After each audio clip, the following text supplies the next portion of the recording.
So how do exactly you raise money for real estate notes? Stay tuned.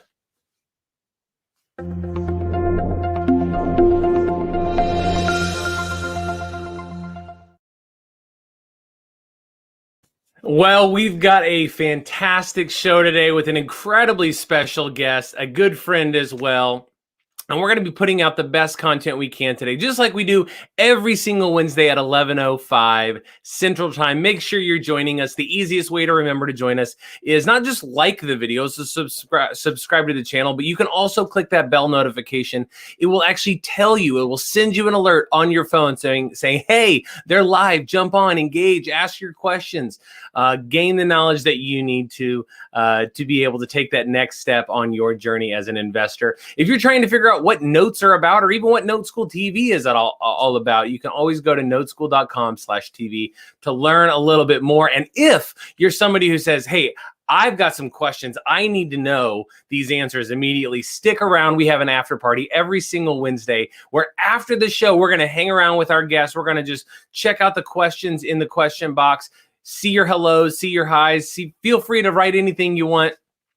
We'd love to hear from you. And it gives us an opportunity to kind of go a little bit deeper outside of the show, and it's a little bit more relaxed. And so this week, we've got a very special thing that we're going to be talking about with raising capital. But before we do that, I happen to know that my good buddy Joe has some very important news that we need to discuss.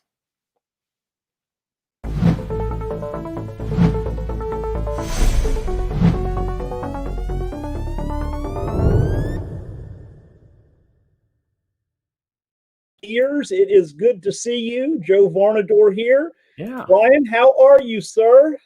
Man, I'm good. I'm very excited for the show. This is always one of my favorite guests. But I know before we get into that, you have some pretty important things you wanted to share with us. Well, let's talk about that. So, Ryan, we always talk about the two sides of the market right now, as we know it, right?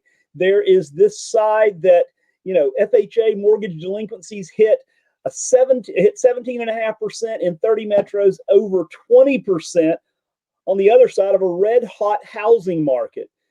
So, Brian, when we look at this, there really is two sides, right? There's this explosive side, which we'll talk about in just a second. And then there is this side where, almost 20% of the folks that are out there with an FHA mortgage is in delinquency of some state.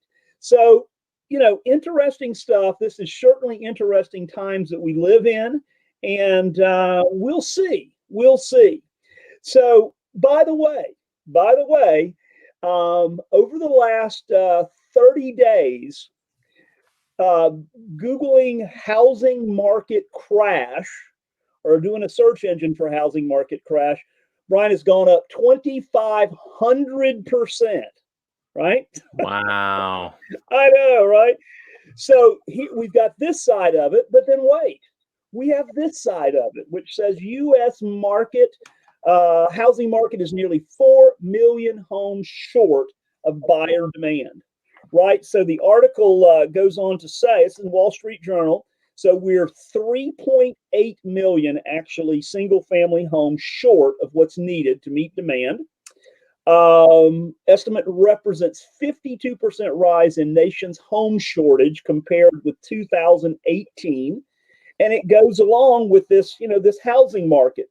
And, it says, which always seems to be the way, which the shortage is especially acute for entry-level homes, which makes it more expensive for first-time home buyers to get into the market.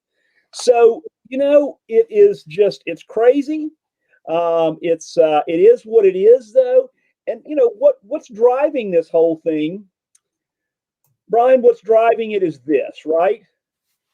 FOMO. Brian, do you know what FOMO is? It is the fear of missing out. Amen to that. You're exactly right. And here's the thing: prices will not start to go down until the demand is met, right? It's simply supply and demand. There's very few houses. We're 3.8 million short. But the good thing is rates are low. Builders are trying to catch up. They're just, the building market, just the builders haven't kept up since the Great Recession in 2008 and 9. Lumber is still very difficult to get and very high.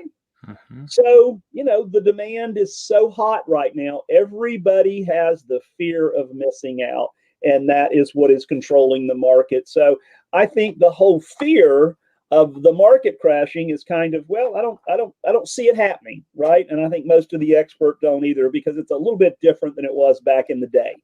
So, Ryan, Brian, that wraps up the news for today. So, That's very exciting. And so yeah, we've got our special guest, yes, and you we do. guys, we're going to go ahead and bring on Ryan Parsons here, and as we do, I'll let you guys kind of kick it off. Ryan, how you doing? I'm very well, Brian. How are you this afternoon? It's always good to hear from you. I'm very excited about today's show and what we're going to be talking about, and so I'll kind of let you guys dig into a little All bit. right, we will see you, man. So, Ryan, tell us, this guy, I've known Ryan for 8-10 years now, and we have had a lot of fun together. I have learned a lot from this gentleman, and he is just a wealth of knowledge. And you guys would have read, his bio in the blurb advertising today's show. But Ryan, tell us a little bit about who you are and kind of, what brought you to where you are today. Well, Joe, thank you very much. It's an awfully kind introduction there, and it's always a pleasure to be part of the Note School and Note School TV here right now, watching what you guys do to really help investors understand and be the best investors that they can as it relates to the note space. And so it's a great pleasure to support that and be with you here today, Joe, because part of what our mission is and my mission is, both in my life personally and for the lives of our clients that we serve in Mile Marker Club, is to really help investors make and keep work optional.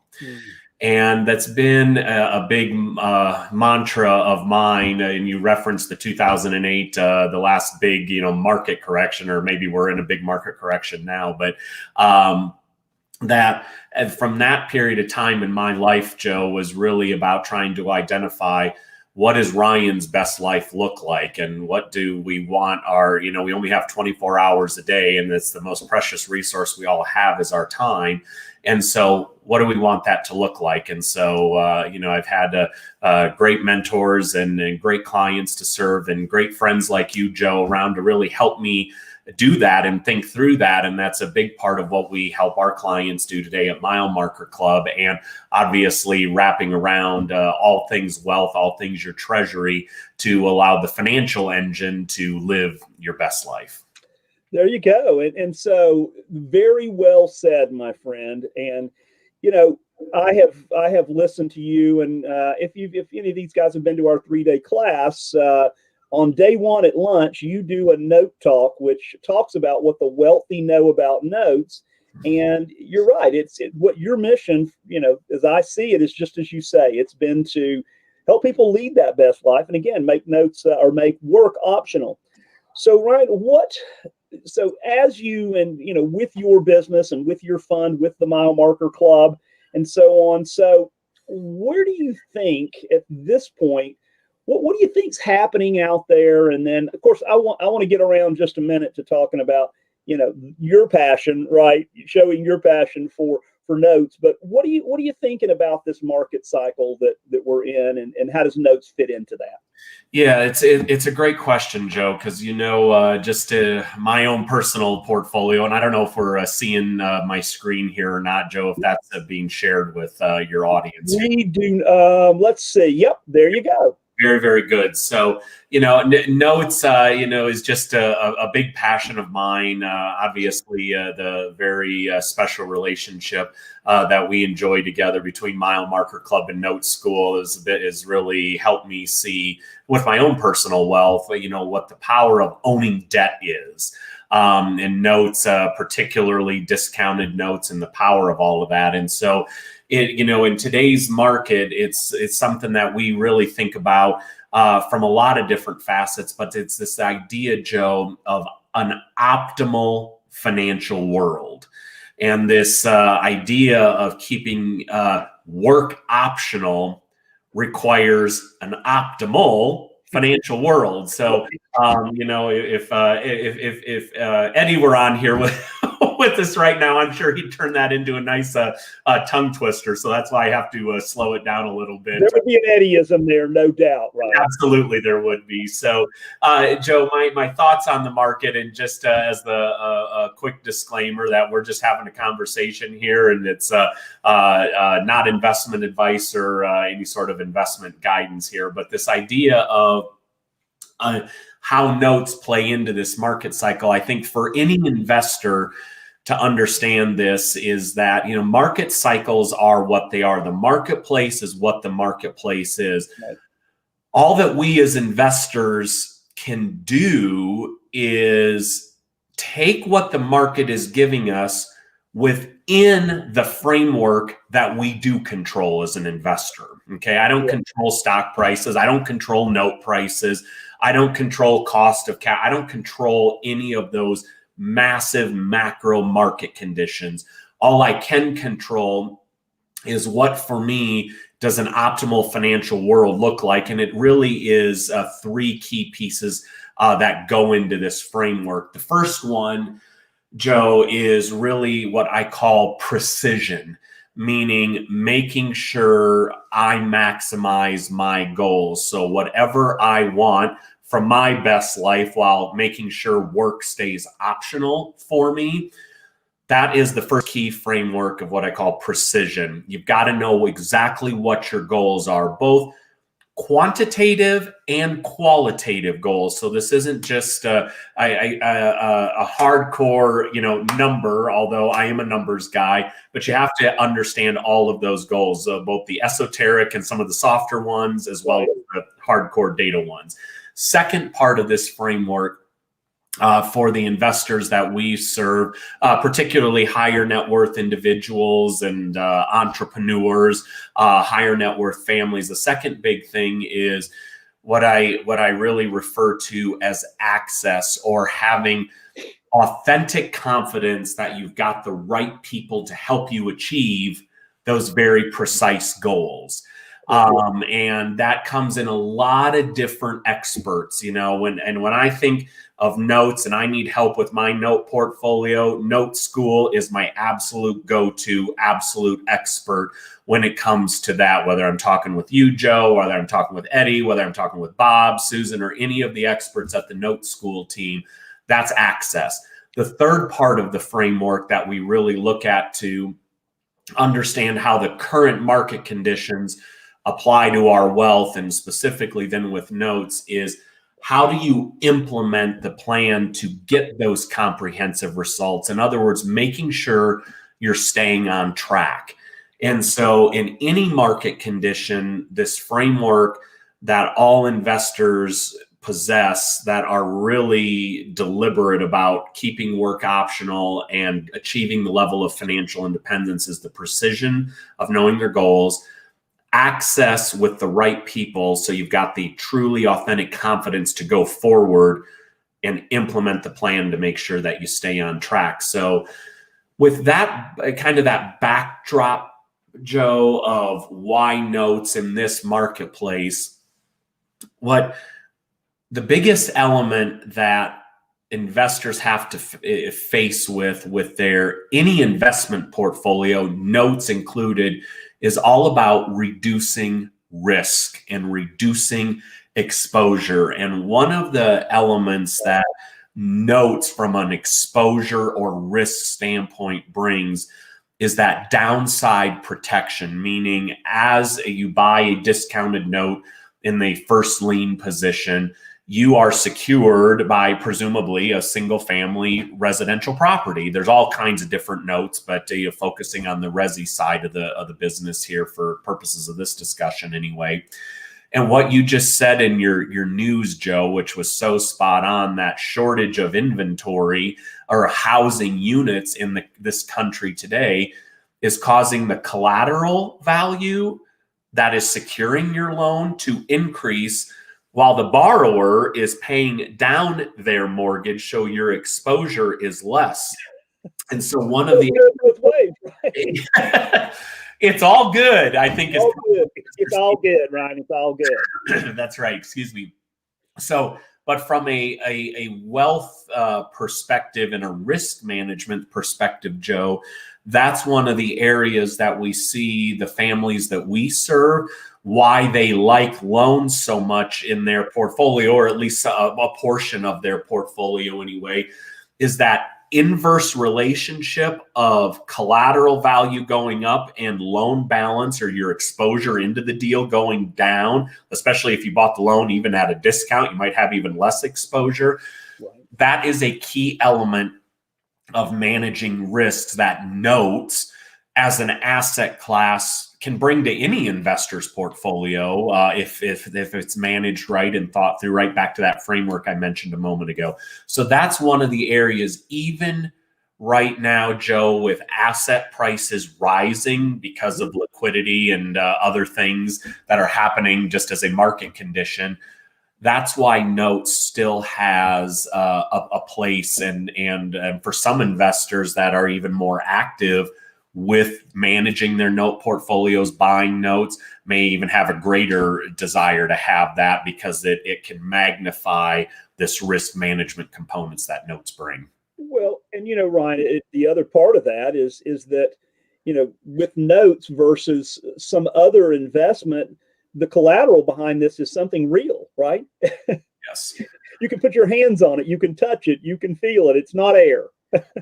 Well, and that's exactly right, Joe. And that's another one of these elements, as I mentioned in the framework discussion there.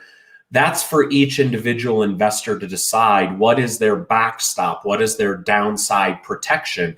And if you like real estate as your collateral, that's exactly right, Joe, from that perspective. Because another reason that a lot of the families that we serve also see notes as a good long-term play in their portfolio beyond the downside protection, beyond the current cash flow, the monthly recurring cash flow stream that a performing note can bring. But a lot of the families that we serve here at Mile Marker Club, Joe, really have aspirations to magnify their charitable giving efforts. And I know a lot of note school clients or members, students that I've had the great pleasure of meeting over the last 10 to 15 years now, generally share that same sentiment about we see ourselves of having a bigger footprint in life, or trying to create a bigger footprint in a good way, and hopefully leave the world a little bit better than the way we found it when we came into it. And so this idea of giving back and magnifying charitable giving, is certainly part of my plan, and why notes fit into that, because they are good long-term cash flows. So, should the good Lord take me away from here too soon, my charities will continue to just step in the shoes of those notes that I'm enjoying my passive income from. And so they have a great way of starting to fulfill part of that life's greater purpose, as you have it very well defined with your goals and have the right people in place helping you to do it, and making sure you're tracking it, that it continues to play out the way your aspirations and your desires wish to have it played out. And, it's just like Miss Martha Speed said, not only do we need to be a go-getter in this business, we also need to be a go-giver, right? That's exactly right. And sometimes, Joe, that's hard to not embrace it, but to implement it. Because look, we were all nice and young at one time, right? When we were, coming out of our, coming out of college and that kind of thing. Everything was, within our dreams, but, we didn't have any money. That's right.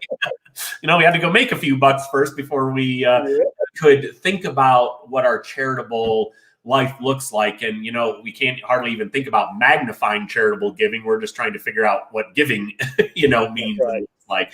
And so, and we all find it at different times in our lives. And some of us find it earlier, some of us find it later. And for some folks, it's not a priority. And those are all the right answers. You just got to be honest with yourself what that is. But should you find this to be part of your life's work and calling, notes has a great way of being able to transfer down into those charities, because every charity loves recurring monthly cash flow, just like we do as passive investors with it. So as we move forward, then, so what's the next piece of that then, Ryan?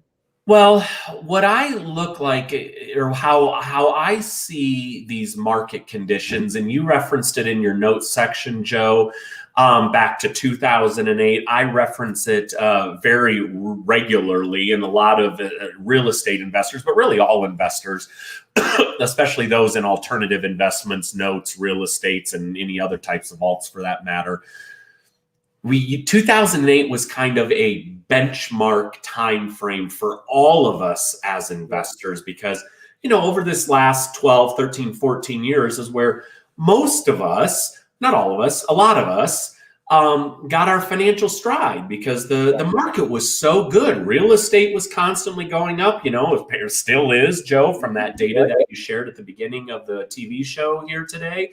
And we're at this next pivotal point, maybe like 2008 was, but for my personal story, as you know, Joe, and a lot of the friends of Note School know, that's where I realized after 2008, which was that whole time frame, economically speaking, was very good to me because of a lot of things that I learned at Note School, quite frankly, as it relates to my note portfolio and some of those assets that are still on the balance sheet today. But anytime it was a pivotal point, it was a reinvention point for me, Joe, where I realized when 07, 08 was happening, I was flipping a bunch of homes down in the Phoenix metro market. Fortunately, I converted a lot of those to loans at the right time for all of that. So that was good. But it set me on this 5-year trajectory. What I realized in 07 and 08, I had my corporate gig going on, but I saw this market changing. I'm like, if I don't reinvent myself today, what is my world going to look like 5 years from now? So that was kind of a big lesson for me to learn, that you've always got to be looking ahead. So where we're at today, the sausage has already been cooked, so to speak. I think our dear friend would use an analogy like that. And so you're always looking down the road and looking forward. So 08 for me, that 07, 08 timeframe, I said to myself, what is the next 5 years? What is my future financial world going to look like 5 years from now? And I think it's still very relevant and very true today, Joe, brought on by the pandemic. We've got social elements happening, political elements happening, economic elements happening. Whatever you think about all of that is going to become part of all of our future financial world. So today we're always looking forward to that 5 years. And there's basically going to be one of four things that every one of us on the TV show today, you, me, and the audience, Joe, there's going to be one of four things happen. We're either going to have this very optimal financial world that's truly keeping work optional and us living our best lives, or we're going to find ourselves in just with financial security. Social Security's coming. Maybe we still have our pension plan, and okay, well, I don't have an optimized portfolio, but I'm still secure and I can live life. That's the antithesis of best life, is settling, right? And right, yeah. Some people will settle financially secure, and that's fine.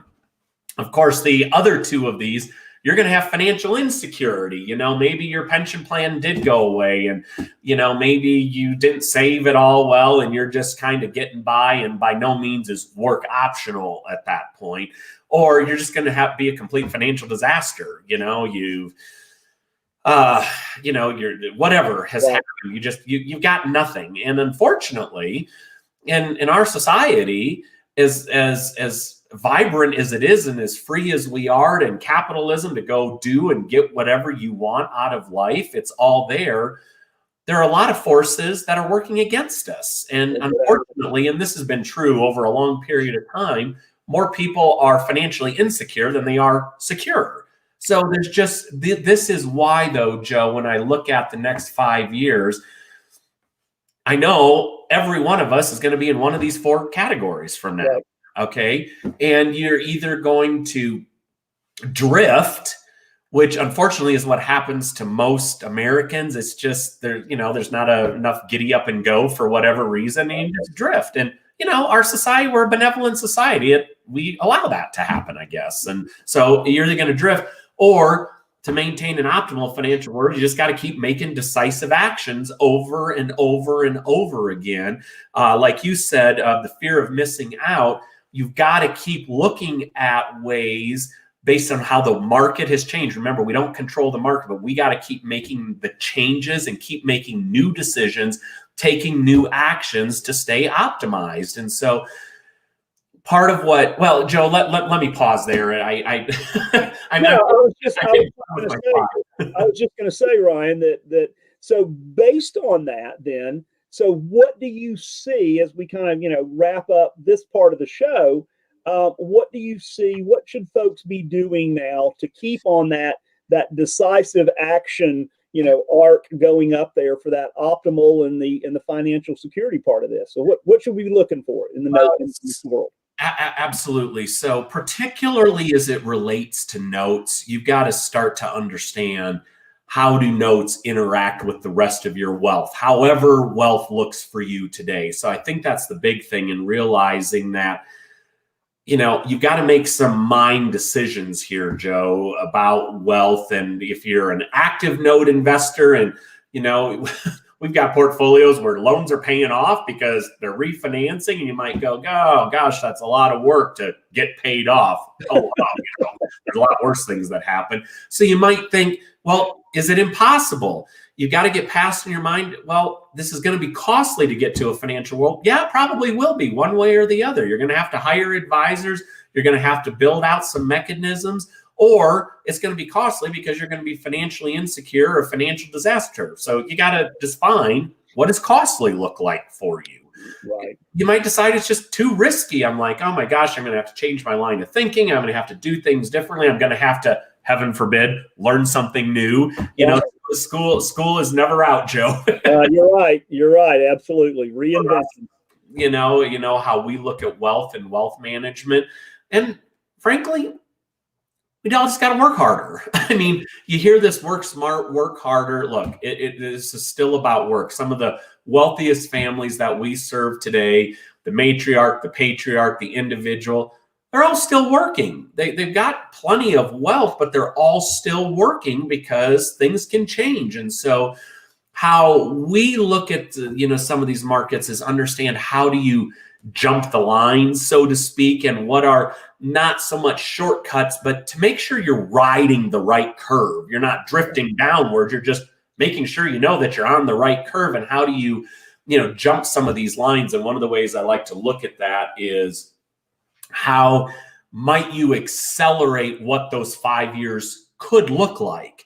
And one of those ways, Joe, is what I call an optimization test. And it's whatever your optimal financial world. Again, my premise is keeping work optional and living our best lives. So that's the optimal, what is an optimal financial world? Allow that to happen. And so it's a constant stress test. It's a constant optimization test. And I think as it results, or as it refers to notes and that asset class, one of the things that I think investors have to decide is, do I want to be managing performing loans and buying performing loans? Right. Do I want to be buying and managing non-performing loans? Which, looking at some of that data you just shared, hit me and went, we're going to be back in the non-performing loan acquisition. Yes, we are. Yes, we are. I suspect. And so part of that optimization test, those are two different asset classes that require and will have a different input to cause a different output of your optimal financial world. And so testing that against your goals, who your team and how you manage or how you implement, track all of that, those three things from the framework, Joe, is what that optimization test is. And when, as an investor, when you're ready to be really honest with yourself and, go work hard and try to get past some of the mental games that we just as humans play on ourselves, really, is that you've got to find what your optimization is today, what your tolerances are, what your risk levels are, what your capital base is, because this is frankly, Joe, I think it's important to all of us as investors, but as it comes to raising capital for notes, these are the same issues that your investors are going to be facing if you're going to be working, excuse me, with other people's money as part of your note business. And I think this optimization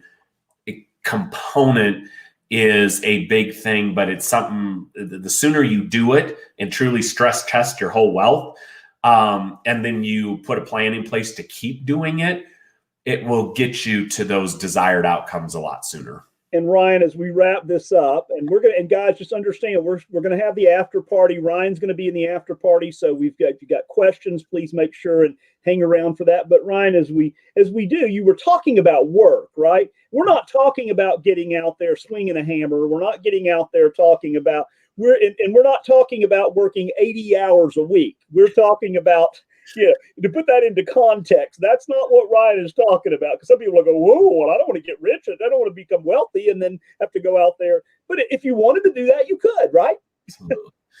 That's right. I mean, keeping work optional, and look, it's what I do today. I mean, I just do what I like to do with our clients. I've got a tremendous team of experts here at the club that are, way more experts and enjoy doing different things of the holistic wealth management process.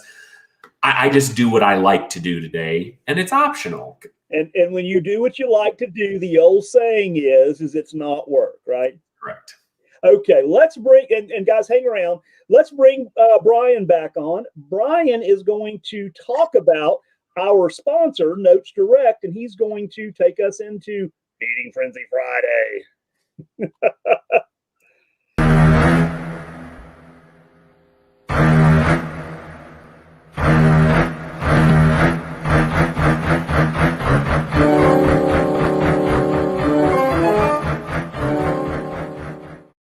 Yes, that is right. This show is sponsored by Notes Direct and Feeding Frenzy Friday. Each week, we have a playlist actually where each week we take a note off of Notes Direct and we break down those notes to kind of talk a little bit about mastering due diligence and helping you better understand really what that could look like for you so you could take that next step on your note journey and get involved. Another great way to get involved is simply going to noteschool.com/TV to learn a little bit more about really what we talk about. Next week, we have obviously the one and only Eddie Speed's going to be back with us. He's going to be doing the note industry update. And we're going to have a great time really talking about the market conditions and, again, keeping a pulse on the industry, making sure you're always up to date with the absolute latest and greatest information. And when we do publish that information, please go like those videos. Like, now's a really great time to press that like button. Feel free. Really go click it, right? And then also subscribe to the channel. And again, if you want to engage with us, we're seeing lots of people. We're even having new people with us today.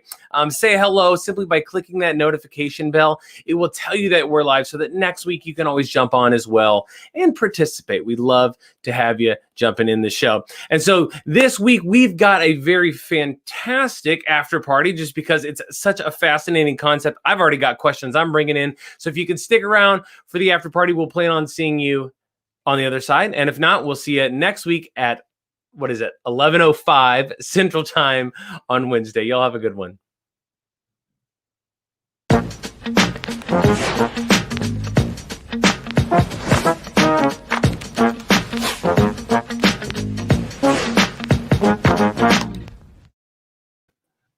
All right. I've got to say something real quick. So not only do we have Mr. Speed on next week doing the note industry update, we have our managing director, Mr. Bob Repass, will be on with Eddie as well. And they'll be kind of fricking and fracking, as we call it at Note School, on what's going on in the industry and what to look for. So anyway, that's awesome. I love that. Well, Ryan, thanks so much for being here. I love that one of the things you were talking about, I think is so fascinating for people to understand is after 10 years, 12 years of riding the market up, all these investors have made all this money and they're starting to realize I need to make some sort of decision in my life to be able to keep it.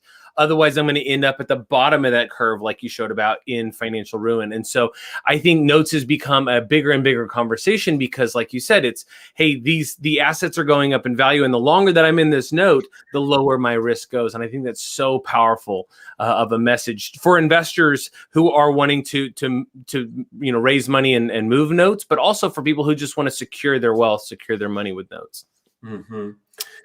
Well, some of that, Brian, too, is really important to recognize that, I mean, the asset class of discounted notes has obviously, been around for a really long time. I mean, Eddie's family, Martha's family, Bob, it all come from the institutional space. Notes in of itself has been around a long time.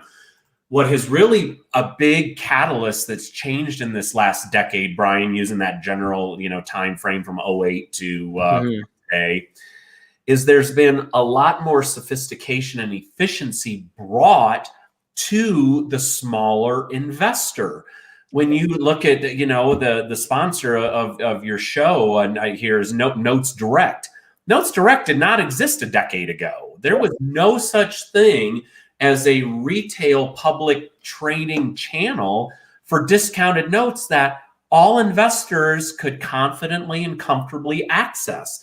So you look at all of these tools, and we're all living in a technological age. This platform that y'all are using, this is pretty cool.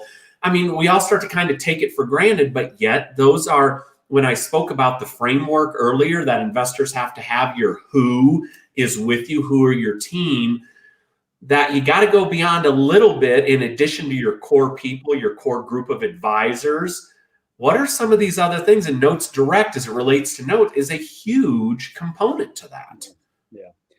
And, Ryan, you were mentioning too, and a lot of folks, kind of heard that and their ears perked up. I know when you were talking about, hey, non-performing notes is, it was a thing, right? It was big, right? We had two classes. We not only had a performing class, we had a non-performing class as well. And it's going to be a thing, and it's going to be something that if you understand it, right, and you did, and I did, and we all did. So talk a little bit about what you feel about that. We had some questions on that as well. Sure. So I don't know if that slide is still up, but I go back to, Joe, when you talk about FOMO, the fear of. You're right.